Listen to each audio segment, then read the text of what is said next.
So first we're going to open the frunk. First we need to remove this, and then we need to remove the frunk tub.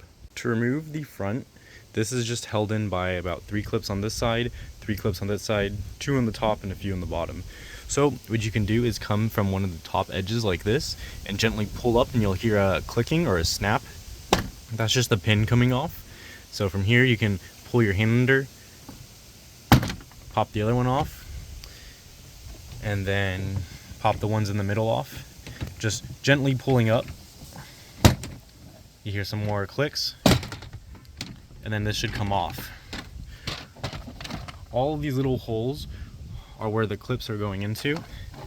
You can look on the back and see all of the clips that go inside of there. They just pop on and off. After that, you have these bolt holes that are securing the frunk down, as well as clips along the edges. So you're gonna want to unbolt this one. There's typically one here. I already unbolted mine. So these 3, I have this floor mat underneath here.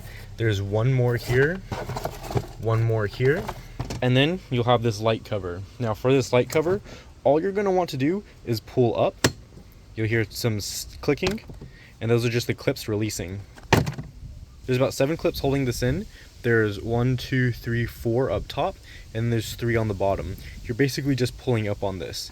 Now, I have this light strip in my frunk. Don't worry too much about that, but I already removed them. There should be 2 bolts, one here and one here. They're all, I think, 10 millimeter. Put them all in this bag already removed. From here, all you need to do is disconnect this light before you pull any of this out. So it's just held in with a little clip. You just pull it out like this, and your light is disconnected. Now from here, you're going to want to come to the edges, and you're going to slowly pull up on this. There's going to be little clips along the edges. I already have mine kind of somewhat removed. They look like this right here. This is where the clips reside. Sometimes the clips are going to get stuck on the actual frunk tub itself.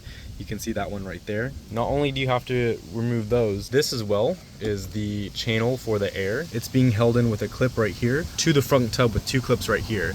Now you can either remove the entire thing or just this clip. This clip you kind of just pull up and it'll pop off like that.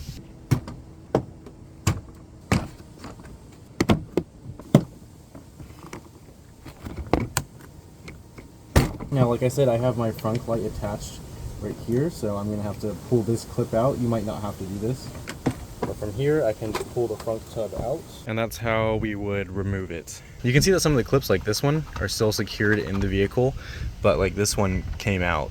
That one's still in the vehicle. This one is not in the vehicle, it came out.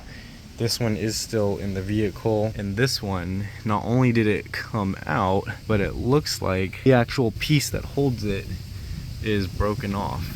Though it's not that big of a deal because the frunk is held in by bolts that are very secure.